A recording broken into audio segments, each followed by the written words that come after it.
ভুক্ত দেশ অর্থাৎ গালফ কোঅপারেশন কাউন্সিল।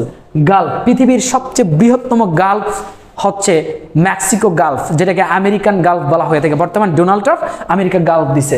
সো আমরা যদি দেখি যে গালফ কোঅপারেশন বা উপসাগরীয়, এই উপসাগরীয় ভুক্ত দেশ রয়েছে 6টি। জিসিসি ভুক্ত দেশ কয়টি রয়েছে? 6টি। জিসিসি ভুক্ত দেশ রয়েছে কয়টি? 6টি। এইটা মনে রাখার মজার একটা টেকনিক রয়েছে, মজার, আবারও বলতেছি মজার একটা টেকনিক। এই টেকনিকে পড়াশোনা করলে তুমি আর তোমার হচ্ছে কি সাধারণ জ্ঞানে বিভ্রান্তি তৈরি হবে না। দেখো সহজভাবে মনে রাখার একটা টেকনিক হচ্ছে, যেমন আমরা মানচিত্র দেখতেছি তেমন আমরা জিসিসি ভুক্ত Gulf cooperation council, Gulf GULF, Gulf cooperation, Gulf cooperation council, Gulf cooperation council অর্থাৎ জিসিসি ভুক্ত হচ্ছে মধ্যপ্রাচ্যের উপসাগরীয় যে দেশগুলো রয়েছে, উপসাগরীয় পারস্য উপসাগরীয় ভুক্ত যে দেশগুলো রয়েছে, এই দেশগুলো 6টি দেশ নিয়ে হচ্ছে এই জিসিসি নামে একটা সংগঠন রয়েছে। এই সংগঠনটা মনে রাখলে মধ্যপ্রাচ্যের গুরুত্বপূর্ণ দেশগুলো কিন্তু আমরা অলরেডি এখানে মনে রাখতে পারবো। তাহলে দেখি জিসিসি ভুক্ত দেশগুলো 6টি কিভাবে মনে রাখবা। মনে রাখার একটা টেকনিক রয়েছে। আবারও বলতেছি, ওমা সৌদির বিয়ান আমারে কাতুকুতু দেয়, ওমা সৌদির বিয়ান আমারে কাতুকুতু দেয়। এইটা আবার কোন ধরনের কাতুকুতু দেখি তো। এইটা হচ্ছে টেকনিক মনে রাখার একটা গুরুত্বপূর্ণ কাতুকুতু।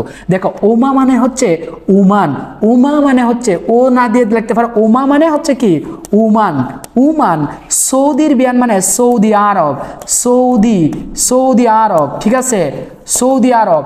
বিআই মানে বাহরাইন, বাহরাইন, বিআই মানে কি বাহরাইন। ওকে, বিআইন মানে আমারে মানে আরব আমিরাত, আমারে মানে কি আরব আমিরাত, আরব আমিরাত। আমারে মানে হচ্ছে আমারে কাতুকুতু দে, এইটা দিয়েও কিন্তু আমরা মনে রাখি কাতার। এই যে দেখো কাতার এন্ড কুয়েত, কাতু দে কাতার, কাতার। আবার বলতেছি কাতার। আরেকটা কি নাম বললাম? কুতু দে মনে রাখতে পারো কুয়েত, কুয়েত, কুয়েত, এই যে কুয়েত, ঠিক আছে। উমা সৌদির বিয়ান আমারে কাতুকুতু দে।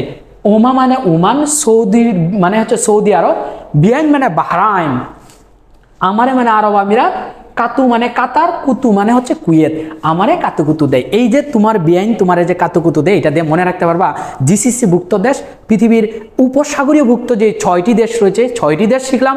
পাশাপাশি পারস্য উপসাগরীয় অঞ্চলের এই দেশগুলো মানচিত্র যদি আমরা দেখি, এই যে পার্সিয়ান গালফ, যেটা পৃথিবীর আরেকটা জিনিস শিখে ফেললাম মজার বিষয়, সেটা হচ্ছে যে পৃথিবীর বৃহত্তম গালফ যদি বলে থাকি বা উপসাগর বলে মেক্সিকো বা আমেরিকান উপসাগর।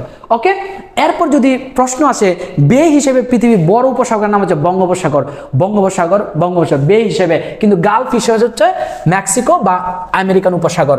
ওকে, আর গালফ কোঅপারেশন কাউন্সিল জিসিসি ভুক্ত দেশ হচ্ছে 6টি। মধ্যপ্রাচ্যের এই যে পার্সিয়ান যে গালফ রয়েছে, এই পার্সিয়ান গালফের অধীনে যে পাশাপাশি যে 6টা রাষ্ট্র রয়েছে, 6টা রাষ্ট্রের সংগঠন হচ্ছে জিসিসি ভুক্ত।